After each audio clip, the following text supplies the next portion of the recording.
starting, maybe start off by introducing yourself and Yeah. a bit of your background and how we got to this place. Hi everyone. My name's Sylvia. I am a Christian woman. I'll start with that.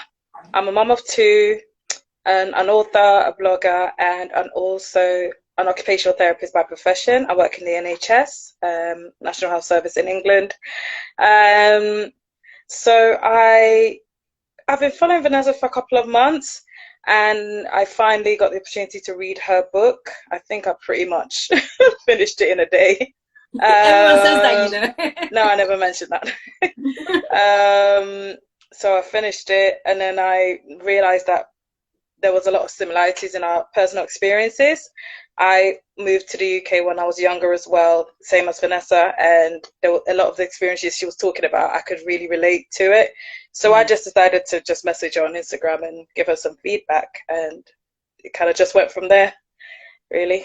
And carrying on from there, I received a message and I was just like, sometimes when you do things that God's called you to do, you kind of like, okay, I've done it now what? Not realizing that there's a long-term impact, that you never know who's going to come across what you're doing. You never know whose life may be impacted by it, even if it takes 10 years and no one necessarily quote unquote recognizes what you've done.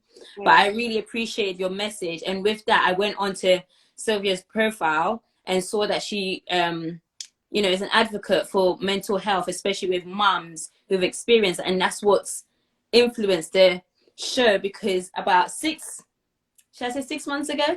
6 months ago, I've been praying and God's laid my second book on my heart to start writing. I haven't been doing that well, but I'm very much like, if God tells me something, I do want to be obedient, but sometimes I need to be driven. So I thought, oh, maybe I can start like a talk show, because I'm not an expert in everything. I know bits about everything, but everybody, rather than maybe trying to find all the answers by myself, why not connect with people who are good at what they do, learn from other people, encourage other people to come onto your platform as well, so we can build this understanding. And that's what led to the naming of the show, which is Trust God and Level Up, with the essence that a lot of the times as Christian women, we have the element of being a Christian, going to church, praying and reading our Bible, but we sometimes lack the drive or the proactiveness to actually take action and learn the knowledge required on our healing journey, on our weight loss journey, on whatever journey we're on. And that's going to lead into today's episode, in a way. If we're going to have more, we don't know yet, but we might do in the future. We might have more episodes, and if you want to come on the show, make sure to DM me and we can arrange something if it aligns with what God's called me to do. So I have written my notes in my amazing journal that I bought from a lady from Instagram. I've been looking for her, I can't find it, but a bit off topic. And for those who are on TikTok, thank you for being here, and I do appreciate the likes. So going back, you did mention a bit about yourself, but tell us a bit more about yourself, which led to the ministry you started and what the ministry is all about. Okay, so what I didn't mention is that I am the founder of Mama's Mental Health Renewal. The reason I started the Motherhood and Mental Health Ministry is because of my own personal experiences. I had depression and anxiety prior to becoming a mom. But when I had my first child, I mentioned this all in my book, she came 5 weeks early, unexpectedly, and I had a lot of anxiety because there was a lot of comments about her being small. And yes, she was premature, so she was small, physically small, but that caused a lot of anxiety for me as a first-time mom, and it made me very aware. I was very, very protective over her. I knew about postnatal depression before I had a baby, but that's literally the only mental health and motherhood situation I'd heard of before. That was the only mental health diagnosis I'd heard of before in relation to motherhood. I didn't know there was all this other stuff. And once I realized that, once I was diagnosed with postnatal depression, which was just on the dot about a year after my daughter was born, I realized that we don't really talk about it as moms in general. And as the years have gone on, I've felt led to target more Christian moms and talking about mental health, which is such a taboo subject. So that's what led me to start this ministry. I kind of neglected myself. I wasn't looking after myself very well. And as moms, we tend to spend so much energy and time on being a mom that we neglect ourselves as women. So that's what ignited that passion, basically. Okay, so when did you start this ministry? How did that lead to now starting an actual ministry and writing your books and the blog and everything else? So in 2019, 2020, there was Mm. this, I guess, surge of entrepreneurship, and I wanted to make it a business initially, so I was trying to do that, but every time I started, it just felt like it wasn't really aligning. Mm. Eventually, I made a call for two mums I know to join me for free one-to-one coaching sessions, and I managed to get 5 months. Did one-to-one sessions with them, got great feedback. However, I still didn't feel like it was the right, I guess, method of ministering. It wasn't my way. It wasn't my method. And I remember God telling me in 2014, the year my daughter was born, I felt that I needed to do a ministry for women. But it's been so many years, I ignored it and ignored it. And then eventually, 2019, 2020, I started joining coaching programs. And every time they'd say, who's your target audience? It always somehow ended up to moms. Somehow, some way, somehow ended up being moms. So I said, okay, I guess this motherhood thing is meant to be then. Mm.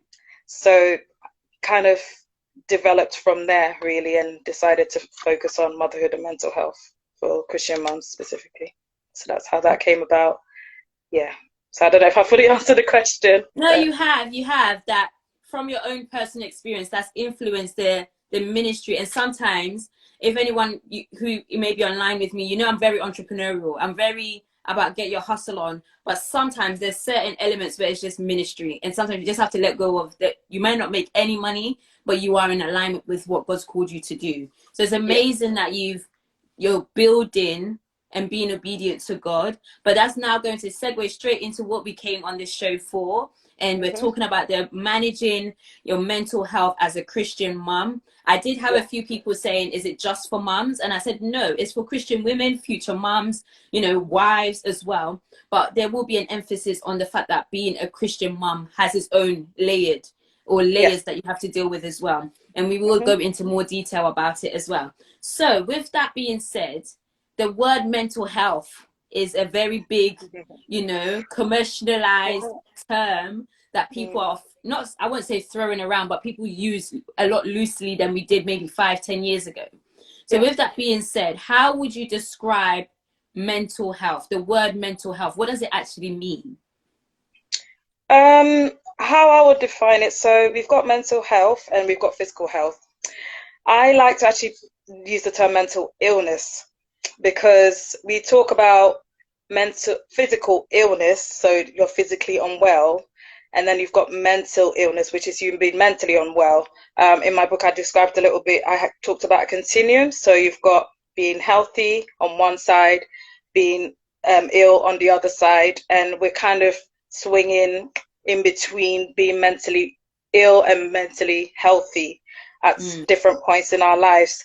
So it's basically when your thinking processes, and when there's a condition that has an impact on your everyday activities, is when you're mentally unable to carry on doing the things that you're doing, when it's having a physical impact on the way you carry on everyday activities. That's when I would call it mental illness. But your mental health, we all have mental health.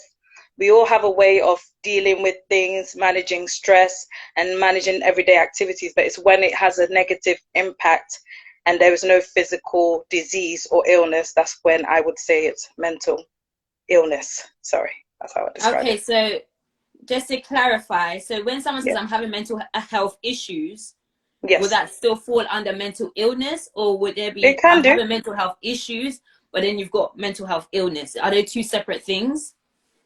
I mean, some people describe mental illness as mental health issues. Um, so one of the ways they describe having depression is if you've had your symptoms for at least 2 weeks. Okay. So there's what do you call it? A standardized test out there called a PHQ-9. So it asks you questions about how you manage your stress and how the impact it has on your everyday activities. And if it's impacted you more than 2 weeks, that's when a doctor may look into actually telling you it's depression. And there is a difference between sadness and depression. Sorry, that's one thing I will also say. People sometimes use the word depressed to describe them feeling sad. It seems to get thrown around a lot. Oh, I feel depressed. And it's like, okay. You may feel sad, but you'll say you feel depressed. So yeah, like you said, the word mental health does get thrown around a lot. Sorry, remind me of your question again. Sorry. No, it's okay. So if you're saying how would you differentiate between sadness and depression then? How would you identify the differences? The main difference, I said, depression is actually a mental health condition that is found in the Diagnostic and Statistical Manual. So it can actually be diagnosed by a relevant medical professional, whereas sadness in itself is an emotion. It's not a diagnosed condition. Yes, some of the symptoms and the signs may be the same, but depression itself is actually a mental health condition. It's a medical condition that is recognized by the medical profession, and sadness is more to do with emotions, even though there may be some overlap, but depression is actually a mental health condition. And as we're speaking, I just want to let our audience who are both on TikTok and Instagram, if you do have any questions, do put them in the chat as we go along, because we will leave room for answering questions as well. So I do appreciate you explaining the difference between sadness. Now, sadness is more emotion based, whilst mental health has to do with the mind, would you say, or the it has to do with the mind. So our brain is an organ. I mentioned this in my book as well. Our brain is an organ, and one of the things the reason why I like talking about mental health is because of the stigma. You have a brain that's an organ. If somebody had a brain tumor and they said, I'm going for treatment, nobody would say anything. But as soon as you mention mental health, it's almost like, but you're fine. What have you got to be sad about? Why are you depressed? Even though it's the same organ that it affects, two different conditions, people treat it differently. I find that quite interesting, that even though, the mental health issues have an impact on your daily life. That's what I would say. It has a significant impact, negative impact on your life. That's what I would say. Okay. So with that being said, how would you identify, or what would the signs be that you may potentially have some mental health issues, rather than maybe just an emotional issue you're dealing with? So like, what signs would you notice where you're like, okay, this has now gone a bit far for me? I think because there's such a broad spectrum of mental health conditions, I'll quickly go through some of the most common ones then, and then we'll go from there. So if we're talking about motherhood and mental health, then we've got postnatal depression, postnatal anxiety, you've got postnatal PTSD, so people that have like birth trauma or pregnancy trauma. You've got psychosis. I'm just trying to think. And one I talked about in the book was tocophobia.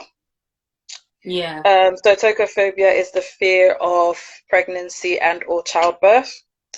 Tocophobia is spelled Toko phobia, and it's something that I recognize that I had myself. Actually, there's two different types. So there is primary tocophobia, which is to do with people that have never been pregnant before, never had a child. And then there's secondary tocophobia, which is in people that have had children before, maybe been pregnant or had a traumatic experience around childbirth or pregnancy. So the signs and symptoms, it's really hard to answer that question because it depends on which mental health condition you have and the impact on you. But like I said before, the main issue is if it's been at least 2 weeks or more, it's having a significant impact on how you're managing your everyday life, and you're noticing changes. I think that's when, it could be your mood changes, your appetite, it could be your sleep. It could also be your perception changes. You could be hallucinating. You could become more obsessive over things. doing things more compulsively. It depends on, there's such a broad range of symptoms that can happen. It depends on which medical condition you've got. And not to say you can only have one thing at a time. You could have multiple things happening at the same time as well. Yeah. And you mentioned that there's such a stigma. And you kind of answered it by saying is that because people don't see it as an organ that's been affected as you would on your physical health. If you broke your leg or broke an arm, people be like, oh, I feel sorry for you, can I sign your cast? You know, they won't give you that level of sympathy or understanding.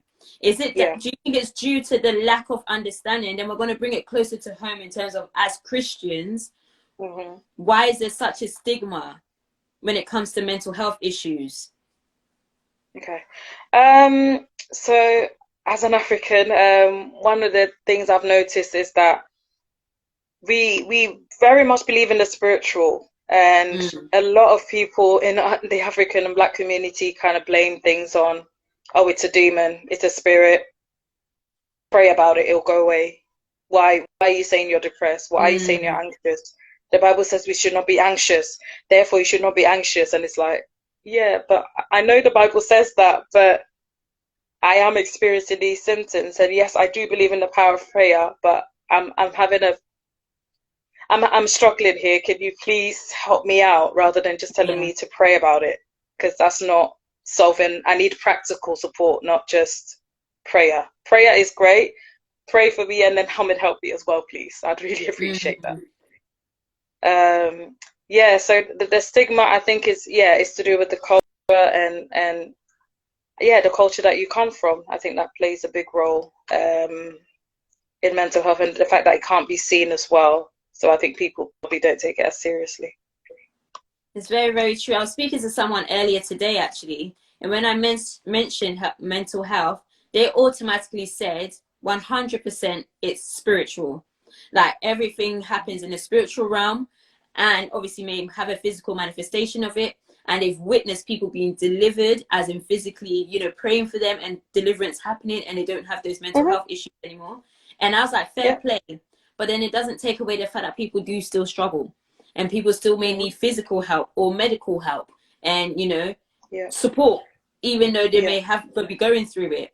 And that's where it's like, why is there such a conflict between, you know, our faith and, to an extent, science in a way?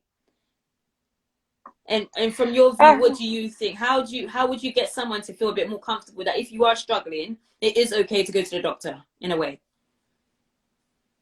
Right. Okay, that's a very deep question. I would say, okay, 1 second. Let me answer the question before we come to the chat. For me, I would share my experience. One of the things I've found that seems to help people open up or talk about their mental health issues is because I talk about my own experiences and how having the medical help and having counseling and therapy and the prayer as well. And I 100% believe in prayer and deliverance, and it's happened in my life as well. I've had deliverance of different things, mental health issues, anxiety, depression. I've had that before. So I totally believe in that. But I believe that God gave us people for a reason. The doctors are available for a reason, and counselors and therapists are also there for a reason and a purpose.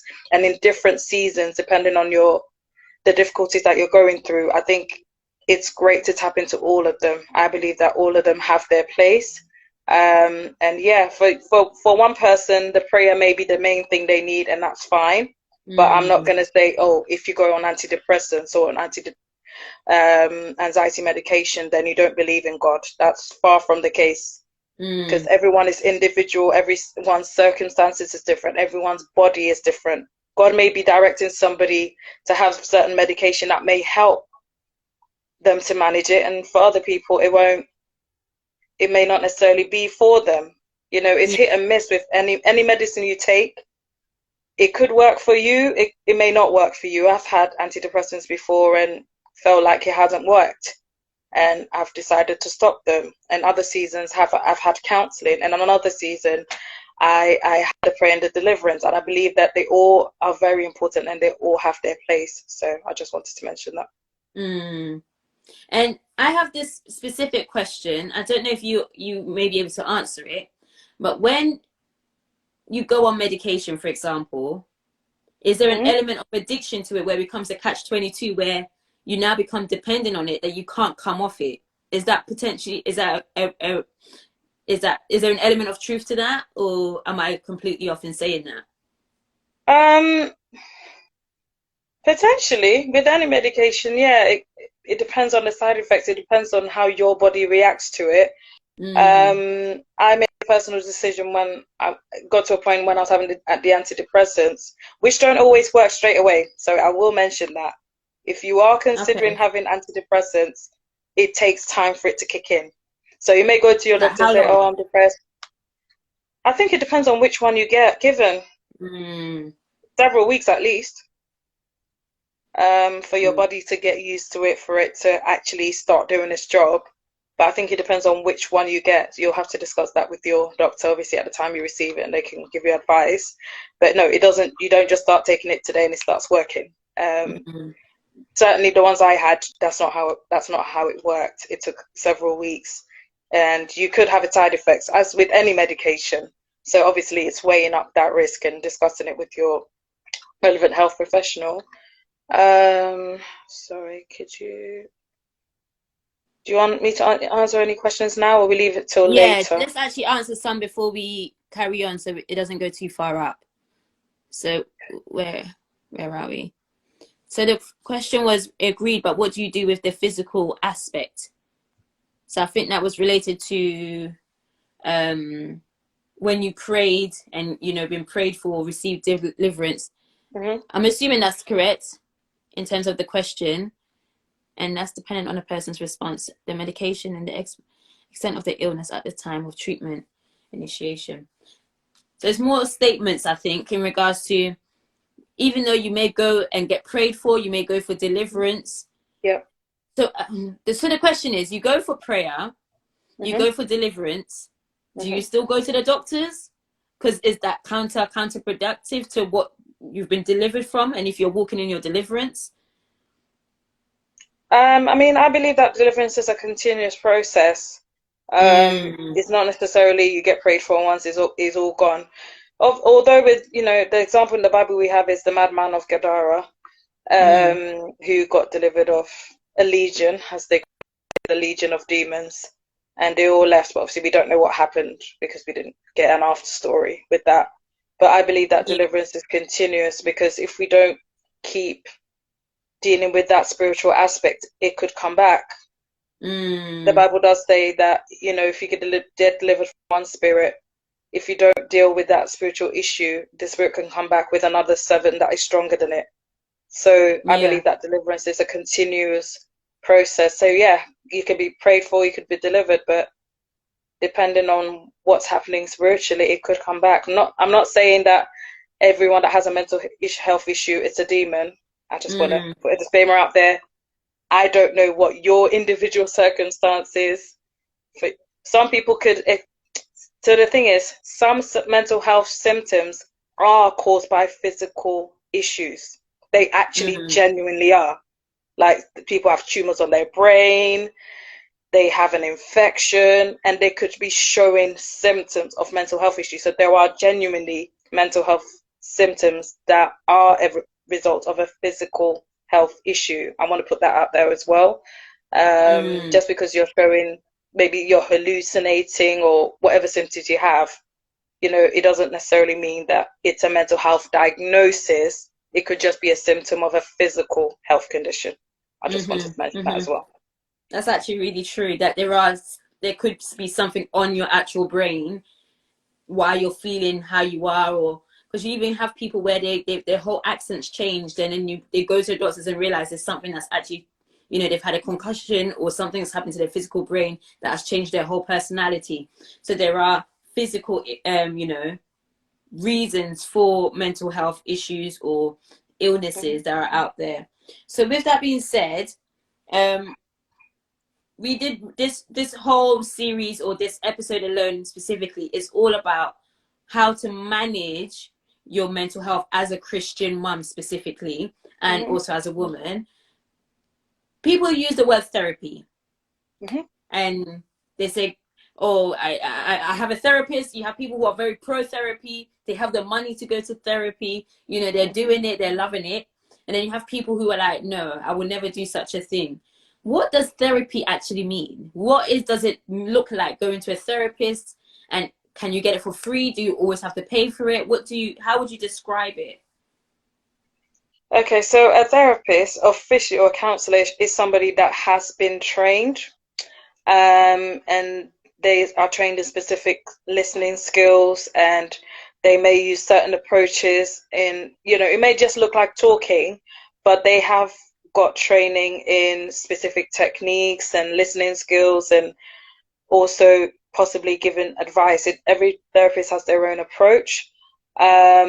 In terms of therapy, I've had about 3 or 4, so I have a bit of experience. I think I've managed to get one of them for free because of my income at the time, but the other times I've had to. One was through work, my job that I had at the time. They provided that counseling service. One was through a charitable organization, and the other 2 times I've paid myself. So I guess it depends. If your organization is one where they're affiliated with a counseling service or anything like that, ask your employer. If you're working with it, you could have that service provided to you. You could find local charities. Mind is one of the most popular charities in the UK. You could find out if they have any services, or you could go through the GP for cognitive behavioral therapy, for example, but there are usually quite long waiting lists for those services. So services can be done through the GP, but just be mindful it may not be quick. So there are several ways of getting therapy, but essentially the person normally has a qualification, normally has to have some sort of license to be able to practice to call themselves a therapist. So walk me through, go as personal or impersonal as you can. Say I've booked my first appointment. What does that look? Obviously, every therapist is completely different, but I've never done it before. Okay. I don't know what to say. I don't know what I'm really fully struggling with, but I know I need help. What can you paint us a picture of what it might look like? So my personal experience, normally when I'm going to therapy, I normally kind of know why I'm going, because something isn't working well in my life. It could be my relationship with my partner, it could be work, it could be my motherhood in general. Those are the sort of reasons why I normally go. So I normally kind of give them a bit of a background history of my life and what my living situation is, what I'm having difficulties with. But obviously, you have to gauge if you trust the person to tell them all that initially. I remember the first therapist I had, I found it very hard to open up and share a lot of information. So it just went really basic on, oh, how's work, or how was your day, or how are you feeling? And me just talking about how I was feeling at that time rather than going into the history of it. Okay. And I really loved having my first therapist, because as I was talking, she would just say, oh, okay, and then how does that make you feel? Oh, okay. So she would just interject when I was just talking and answering her questions. You have to get a feel for whether you can get on along with that person enough to open up and share. And remember that if you go with a therapist and you feel like you're not connecting and you're not the right fit for each other, feel free to stop it. You don't have to feel obligated to stay with a therapist just because you've got them now. Oh no, I've got this person, I have to stick with them. Far from. I've actually had to say, I don't think I want you as a therapist before to someone, and just stop the sessions. Or another time, there was a season where something had happened, which was my divorce, and it was so fresh that I just, every time I talked about it, it was just re-traumatizing me. It's not always a season to have therapy. There may be different times where it's better or worse to have therapy. So I found that in one season, I went about 3 or 4 times, and I was just like, no, every time I'm talking about this, it's it's just re-traumatizing me. I don't think it's a good idea for me to have therapy right now. I think I need to stop it and revisit this in the future. Yeah. So that's what I would say. Try and have an assessment phone call with the therapist. That's another thing I would say. Like a quick, even if it's Mm. just a quick 15-minute chat, just to see whether you're even the right fit in the first place before you then go and pay for a full session only to find it's not a good fit. That's the advice I would give. And you get a good feel just in terms of connecting with the person Yes. on a Yeah. personal level in general. Yes. Did you go for like quote unquote Christian therapist, like a therapist that was a Christian, or just someone who was qualified? My first therapist was someone who was qualified, but I have had a Christian therapist as well. Is there a difference? I didn't really, no, not majorly. Mm. No. Okay, From my so personal experience, no. okay, so going back to like motherhood and having Mhm. children and dealing with the Mhm. stresses of children, Mhm. would you say, like specifically in terms of motherhood, are mental health issues or mental illnesses developed, or did you have it already and it's heightened by motherhood? It varies. There are mums that have never had any mental illness until they had children or they got pregnant. Mm, And there are other mums like myself who had mental health issues before anyway. So when you have mental health issues before, or mental illness before pregnancy, it increases your risk of developing something when you get pregnant. But I've read stories of mums that have never had any mental illness whatsoever, and then suddenly they get pregnant or have a baby, and then it develops. So it's really mm. hard to say. It depends on each person. Yeah, you're right in that sense because, like, I mentioned in one of my videos, but last year, I think it was last year, or maybe it could have been this year, in the last maybe 8 to 10 weeks, something happened.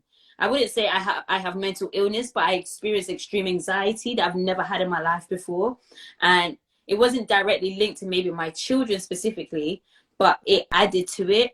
And Yeah. it just made me realize that when someone is struggling with anxiety, they're not just scared, it's a physical feeling that Yeah.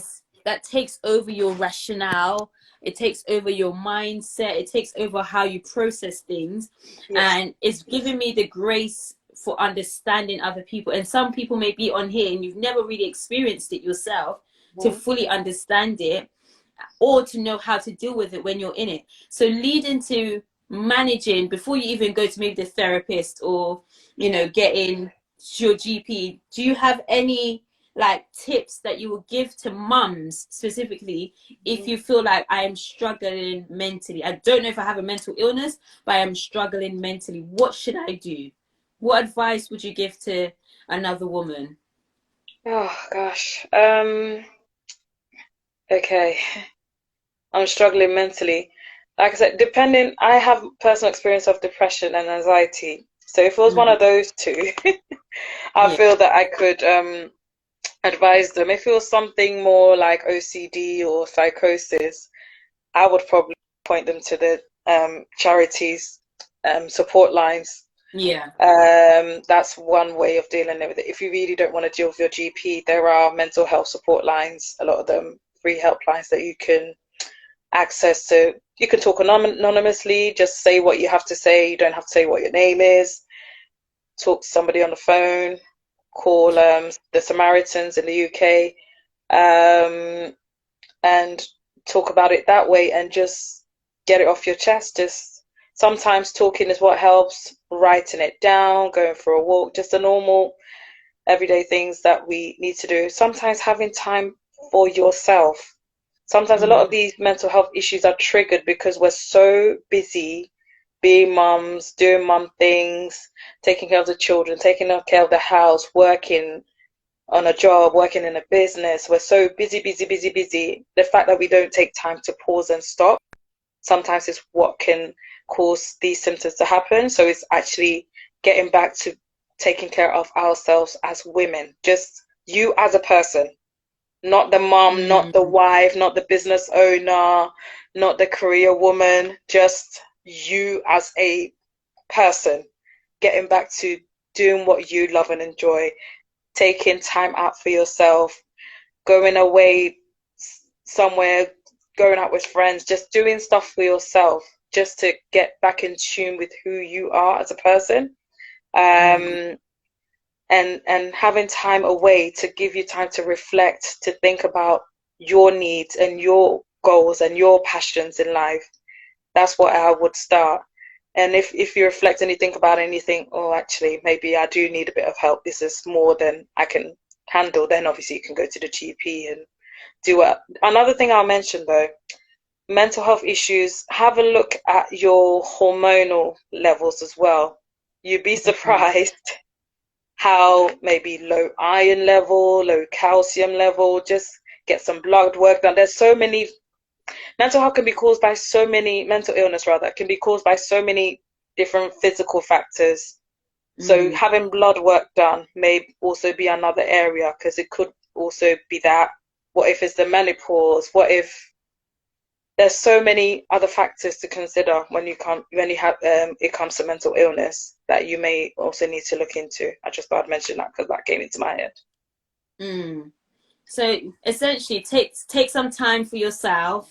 Yes, You know, remember who you are before your titles, yes, and invest in her is a key step, like you've mentioned.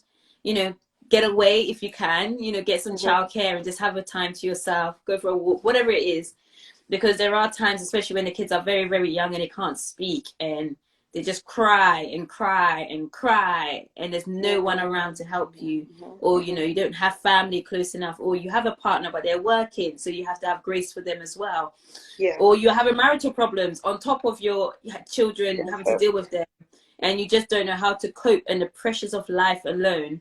And as a Christian, we have the blessing of we don't have to do things alone, but yeah, sometimes we can still feel lonely, even though God is always there and is always with us. But absolutely. sometimes how we view Him in that season.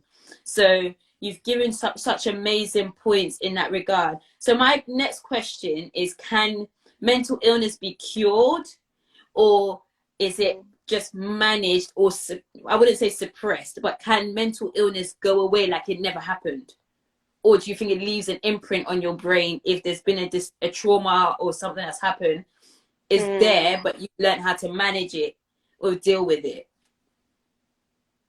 Um, for it to go away completely has not been my personal experience, but I do Mm, believe that it can go away. Yeah, absolutely. I mm, believe that it can be managed.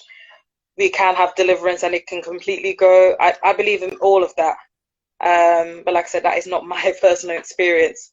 Um, I think management, a lot of people that have mental illness, I think have probably found ways to manage it. So they may have the same experiences, that symptoms may show up, but they found healthy coping mechanisms to manage it. So I believe it could be either or.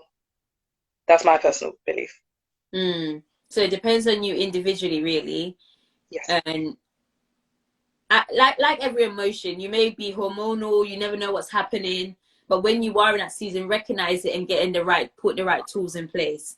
And even simple things like worship music, because sometimes Yes. it's just overwhelm that you're dealing with, which is heightening whatever you're experiencing. Putting worship music, and just, even if you can't pray, listening to something. Because someone messaged me, I think yesterday or the day before, and I'm like, even though you feel like you can't pray or do anything, just put the worship music on, and you can feel there will be a shift in the atmosphere just Yeah. from that alone. But don't just listen to it, try and sing along to it, like try and home in words and acknowledge it and just worship God through that. But as we're continuing, if you've got any questions, we will give room as we continue this chat. We've got maybe not long to go. um, do ask your questions, or any questions you may have for Sylvia or for myself as we go along. The same goes for those who are on TikTok as well. We'll give it like a minute or two as we continue this chat. But going back to your book, do you mind telling Mhm. us a bit about your book and what your book is about? Okay, so I'm the author of How Are You, Mama? Managing. Oh, let's remember this properly. Managing motherhood, maintaining your mental health, and finding the drive to pursue your passions. Um, this book was written because I just wanted to get the knowledge out there. I wanted people to know about mental health issues, mental health symptoms, and the different conditions out there, just to make it known and to educate. And yes, I know you can just go and Google and research everything and find it yourself, but I just wanted it to be in one place. You could go and quickly have a look without having to search through articles and pages and different websites. So I share a little bit about my birth story from my first daughter, because I've got two children, and how, you know, my experience of mental illness, different signs and symptoms, different mental health conditions, and how you can kind of build your own vision and plan and work on your own goals as a woman. So that's essentially what the book is about. That's amazing. And is there anything else you're doing as part of your ministry? What does your ministry actually offer, or what do you do in your ministry? I haven't really got an offer per se. I think the book probably is the main offer. But at the moment, I am currently doing a blog series. So as we're in the month of February, I felt led to do a blog series on God's love. So I've called it the God Kind of Love blog series, and I started writing daily blogs from the 1st of Feb. I've managed to do 10 days. Wow. Today's is yet to be released. So from the 1st to the 14th of February, so that's 14 blogs. I've done 10.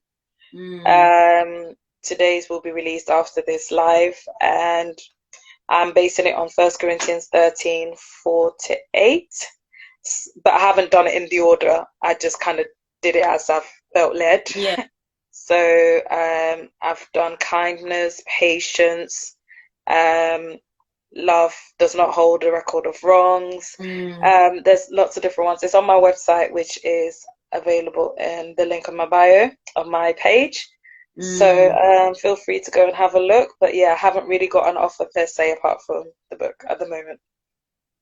Okay, that's amazing. I just wanted to say, like, thank you so much for being here with me and with all of us on this chat, where we've just been more, you know, we've been educated in understanding even just the practicalities of it. So just to sum it up, I realized, creating a scenario, I realized I am struggling, like, with my mental health. First thing is what? Call your GP. Yes. If you don't want to call your GP, where would you signpost people to go if they needed help? In the UK, it's for the UK people. In America, I don't know. Other countries, I'm not sure. I can mention a website. So just bear with me. If I do have children come in, I do apologize. That's okay. I can hear them in the background. So if you do not want to go to a GP, one thing I will say, it is a GP or a doctor that should be diagnosing any mental health conditions. Please do not go online and just start Googling and saying, oh, I've got this.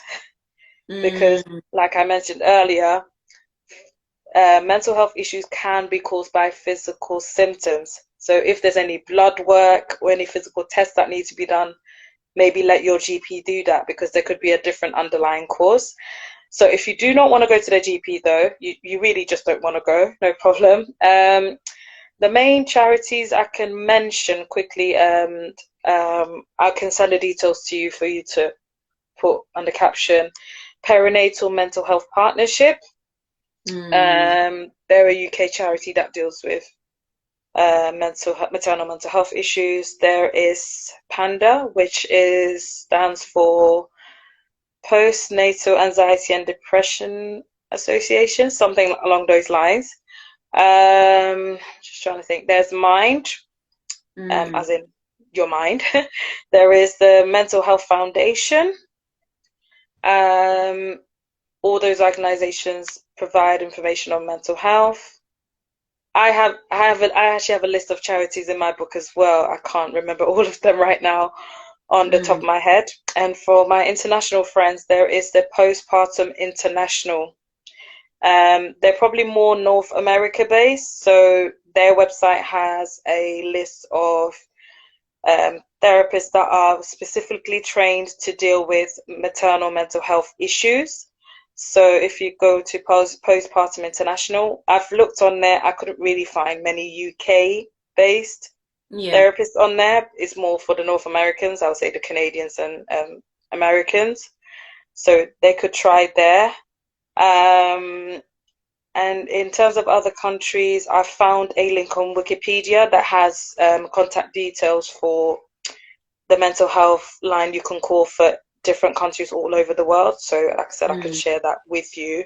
So, if Yeah. people are listening in from around the world, they still have access to mental health organizations that can help them. Yeah. Definitely, and I'll probably put most of it in the caption anyway. But I Mm-hmm. did miss out a question that Okay, go ahead. we mentioned it lightly, but didn't go into much detail, which Yeah. is the tachophobia. Mm-hmm. Did I say it correctly? Tachophobia. Tocophobia. Yeah. Yeah. So if you find yourself in that position, what do you do? Or can you describe what it is first, and then what do you do in that situation? Like, where do you go from there if you now have recognized it? Because sometimes people experience things, but they haven't added language to it or have a full understanding that that is actually what they're going through. And maybe just from watching today, they realize, wait, that is what I'm going through. I do have that fear. Where do I go from here? Yeah. So for those that joined later, tocophobia, spelled Toko, is the fear of childbirth and or pregnancy. So if you realize that you've got that fear, I think people that have had babies before potentially is probably birth trauma that caused it, most Mm, likely, or pregnancy issues. And people that haven't had children, my recommendation would be to seek professional support for that, because if you don't know what the root cause of why you're scared of being pregnant or having a child is, it could then lead to further problems in the future when you have the child, because you haven't dealt with the root issue. You need to know mm, why. What is the main root cause of why you're scared to be pregnant, or you're scared to have to be in childbirth? That would be my advice. I'm not going to mm. sit here and be like, pray about it, pray about it. I feel like with this one, you need more practical support. Not Okay. to say I'm not dismissing the power of prayer at all. I do Hmm. believe in the power of prayer as a Christian, but I believe that practical support is also very important. Okay, so you just mentioned that you need to find a root cause. Obviously, Mhm. for maybe women who have been pregnant and Mhm. maybe like women who've experienced a lot of miscarriages, that's understandable. That could be the Mhm. root cause, that the fear that something may happen to the baby, or you have a traumatic pregnancy, or have a traumatic birth, and that causes it. What else could potentially cause it if it's not any of these three or four examples I've mentioned? Um, I think it's hard to say. I wouldn't say I'm an expert in tocophobia. It's just something I Yeah, learned about and decided to share. It could be also because they've seen other people's true. experiences. That's the only other thing I could think of, is Mm, seeing others go through difficult experiences. Um, Another caveat I will say is, I know we're talking about Christian mums and mental health, but just be aware that the dads do also experience symptoms. mm, mm. That is something that doesn't get talked about very much. For example, a dad that watches his wife or partner go through a really traumatic birth so the mom could be fine, she could be okay, getting on with the baby, and he could be the one experiencing the postnatal depression. Yeah. But because you're expected to be the strong macho man, people may not realize. Okay, so I know I said the root cause for tocophobia, but I would just say try and contact one of the mental health charities that are a bit more experienced in it, because I am Mm, not an expert. yeah. My role here right now is to just share Yeah. my Okay. knowledge, just so people can recognize what they may be experiencing, so that they can see the right support. Mm. And So you that's made a what I was. very, very good point about men. So can men Mhm. actually be diagnosed with postnatal depression, for Mhm. example? Yes, absolutely. Okay. I've never heard, I just never crossed my mind that Mhm. a man can medically be diagnosed with the same, because it's true they are equally apparent Yes. and they were probably in the birth room and saw what happened, more than maybe even the woman who may be high or on, you know, gas and air and not really see what fully happened or experienced it fully, whilst the man sees everything and was there, or an emergency C-section and going from, you know, giving birth to now being cut open and all in a split of 30 minutes or so. So I can understand that. But I do just want to like just sum up again and just say thank you so much for coming on to the show. I do appreciate you. Please, if you are not following Sylvia, please do follow her page, order her book. You can get it. It is available on Amazon, right? It's available on Amazon, but it's also available for free. I've decided to offer the book for free. The link is in my bio. I believe that I'm going to be writing more books, so I've decided to offer this. It's an ebook. It's not a physical book that you receive. It's quite a short book that you can finish quite quickly. So it is on Amazon, but it's also available for free. The links are in my bio if anyone wants to get a copy. Okay, thank you. But just for mentioning the title of the book and what your page is called, in case someone's listening to it as an audio, for example, what is your name, the name of your page, the name of the book, and where they can find you online? Okay, so my page is called Mama's Mental Health Renewal. I know it's quite a long name, as in MAMAS, Mama's Mental Health Renewal, all one word, on Instagram and Facebook. And the book is called How Are You, Mama? Managing Motherhood, Maintaining Your Mental Health, and Finding the Drive to Pursue Your Passions. That is the name of the book, and you'll find all those details on my Instagram page or on my website as well, which are on my page. Okay, excellent. So we're going to just end it here. I don't recall if we opened up in prayer. I don't think we did, but that we should have done. But I do want us to close off in prayer just quickly, and then we'll end the live show. So if you don't mind, just bowing your heads with me. I just want to say thank you, Lord, for this privilege of being able to share our knowledge, our understanding, and create a platform to give mums, wives, future mums, and mums to be a place of understanding that if they're struggling, there is help available. Lord, you've created doctors, medical professionals, for them to provide a service, oh God. I thank you for every single person who's on this live. I pray for the show that we've created, oh God. I pray that anyone who may watch this in the future, Lord, will be touched and changed and transformed. In Jesus' mighty name, I lift up Sylvia, her family, and all there is to her, oh God. I thank you for everything you're going to do, and I pray for her ministry. In Jesus' mighty name, I pray. Amen. Amen. Yeah, we made it. I've managed to do it so long now. My child's in the room. Never mind.